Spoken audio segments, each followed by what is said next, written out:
But let's start with Phoenix and Dallas. This is shaping up like a textbook playoff series where the teams don't seem to be willing to bring their effort and focus on the road. Both of these teams are extremely difficult to guard.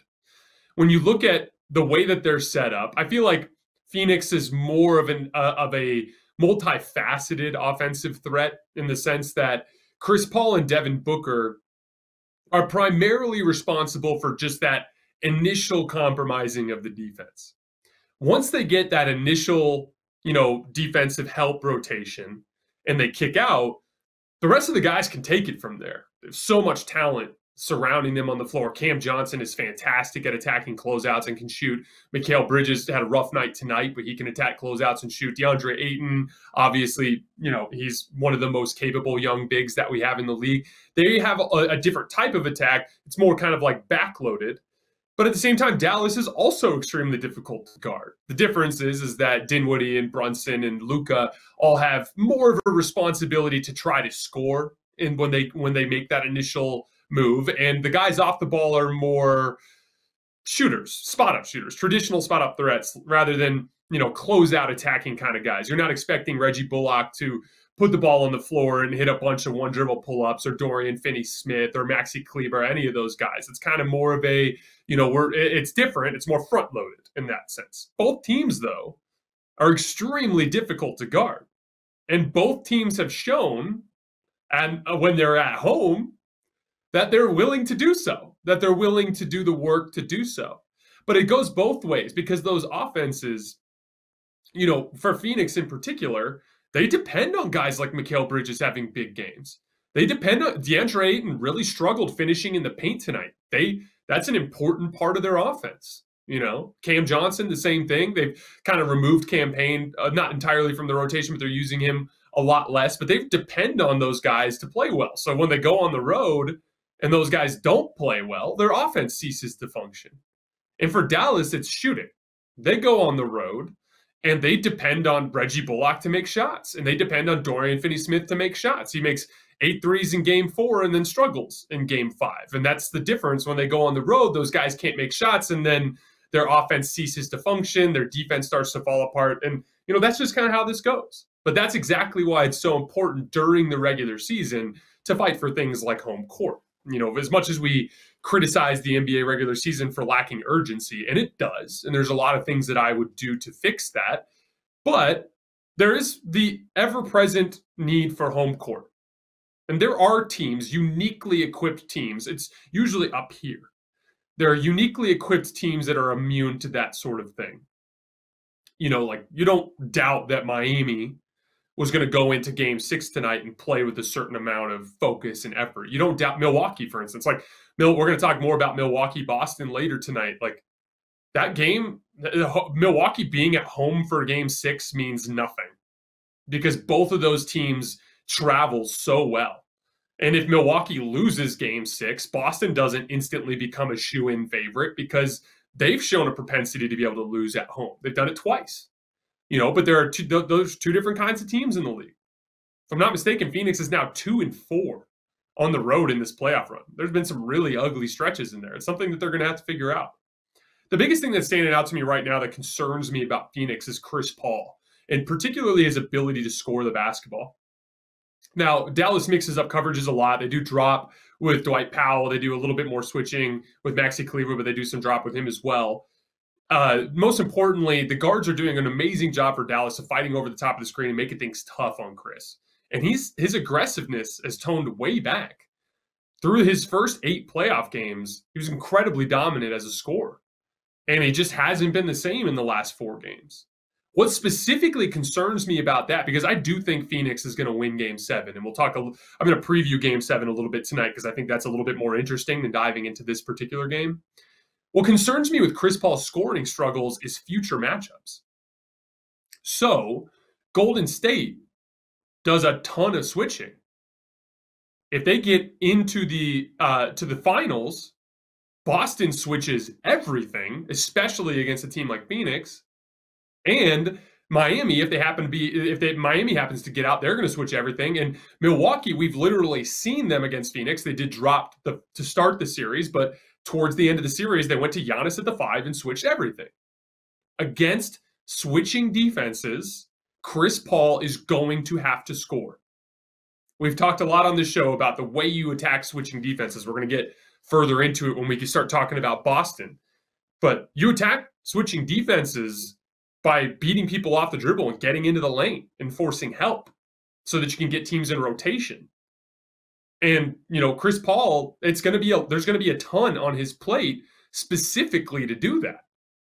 Now, I haven't heard anything about an injury for Chris. I haven't heard anything. I don't know what's going on there. I don't know if he's banged up. I don't know if there's some residual mental stuff from the incident with his family and the crowd. I don't know what's going on with Chris. He just doesn't seem to be the same. And that, if I'm a Phoenix Suns fan, that would concern me, because specifically, if you get out of this round facing Golden State, facing a Miami or a Boston, those three teams are going to do a ton of switching, and you can just about guarantee that towards the end of the series, Milwaukee will do a bunch of switching as well, just like they're doing to Boston right now. And that specifically changes Chris Paul's role. Against Dwight Powell and Maxi Kleber, when he's going into drops all night, he can get over the top of that screen and play maestro all night long and just throw the ball around to shooters. And he can still have impact despite not being a great scorer. But once he gets into the switching defense heavy system, he's going to have to create shots. And so that's the one thing that concerns me. Devin Booker finally had a rough night tonight, but coming into tonight, he was averaging 25.4 points per game on an astounding 63% true shooting. So my whole thing with Devin Booker is that he's been consistent, so I'm not going to overthink him having one specific bad game. I wanted to look forward to Game 7 because there's one specific move that I think Dallas has on the table, and there's one specific move that I think Phoenix has on the table to try to improve their chances. So for Dallas in particular, their offense hasn't traveled in this series. They're averaging better than 10 points better at home than they are on the road in Phoenix. They're only averaging 105.6 points per 100 possessions in Phoenix. When you zoom in on it specifically, when they've played after tonight, when they've played with Dwight Powell on the floor, in 74 minutes, they're minus 19. But in 214 minutes without him, they're plus 8. The problem is Dwight Powell is not guarded. When he pops anywhere to the perimeter, he's not guarded. And then he does present that lob threat for Luka. So if the guard, so for instance, Mikal Bridges is doing an amazing job fighting over the top of screens and shutting off some of Luka's stuff in pick and roll. But if anybody else is in that action, they're dying on the screen. Chris got caught on a ton of screens tonight. A bunch of the guys are struggling with that. Once they get caught on the screen, it's a lob dunk every time with Dwight Powell. So it's not that Dwight Powell's not giving you anything. He's also been very good defensively. He's a big, important rebounder. He brings a lot to the table. But the problem is the overall amount of space that Luka and Spencer Dinwiddie and Jalen Brunson have to operate when Powell is out there is just not great. And as a result, it's more of like a 4-out, 1-in concept as opposed to a 5-out concept. It just allows DeAndre Ayton to hawk the paint. And if DeAndre Ayton can hawk the paint, that turns all of those guys into mid-range jump shooters, and it just makes the game a lot harder. And so, Dwight Powell's been playing, right around, I can't remember off the top of my head, but it's right around 15 minutes per game, right? So in a Game 7 environment, you might have to go up to Maxey and be like, look, man, I'm going to need 42 minutes out of you tonight. And we'll give you 2 3-minute breaks to start the second and fourth quarters or to end the first and third quarters, or you can take a little bit of a breather, but I'm going to need 42 out of you in Game 7. Because with Maxi Kleber on the floor, there's 2 very important reasons why he has to be out there. One, in any sort of off-ball situation, it's just like the Al Horford thing with Brook Lopez. You park him in the weak side corner, and all of a sudden DeAndre Ayton can't help. So that's obviously important. The second part of it is it takes Phoenix out of their drop coverage, because when you pick and pop, so when they have Kleber set the screen and pop, the Mikal Bridges or whoever it is that's chasing Luka has to switch now, because if he chases over the top, Maxi's wide open every single time. And so it's just, for me, if I'm Dallas and I'm rolling up into Phoenix for one game to potentially advance to the conference finals, I'm going up to Maxi Kleber and I'm saying, hey, man, I need 42 minutes out of you. And the same thing goes for Phoenix. So and it's the general concept, because for Phoenix, this guy is Jay Crowder. And they basically took him out of the rotation in the second half tonight. We saw him briefly in the fourth quarter when the game was already over. But there's a difference between, when we're looking at shooting percentages, specifically three-point shooting percentages, like, Jay Crowder shoots whatever this percentage is from three, or, Desmond Bane shoots this percentage from three. Well, there's a huge difference between the way the two players are guarded. Desmond Bane is a great example, but I'll keep it in this series. Let's talk about Reggie Bullock instead of Desmond Bane.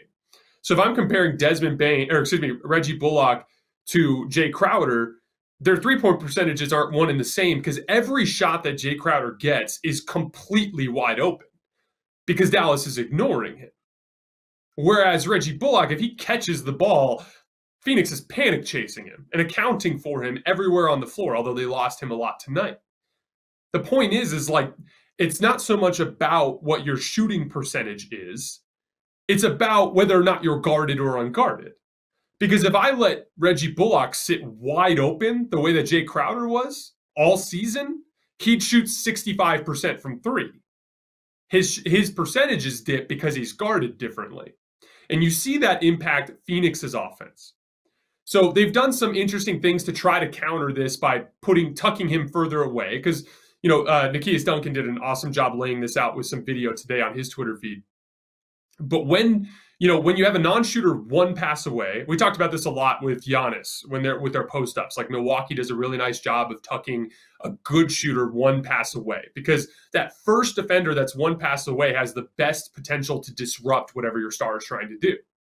And so when Phoenix tries to run a pick and roll with DeAndre Ayton and Chris Paul, but Jay Crowder is at the top of the key, which is where he's been spotting up for the most part in this series, things just get janked up because whoever's guarding Jay Crowder is now basically becoming that third defender in the pick and roll. Just makes it way harder. But here's the thing. You can tuck him in the weak side corner, but now his guy who's guarding him in the weak side corner is sitting under the basket, and it's effectively the same predicament.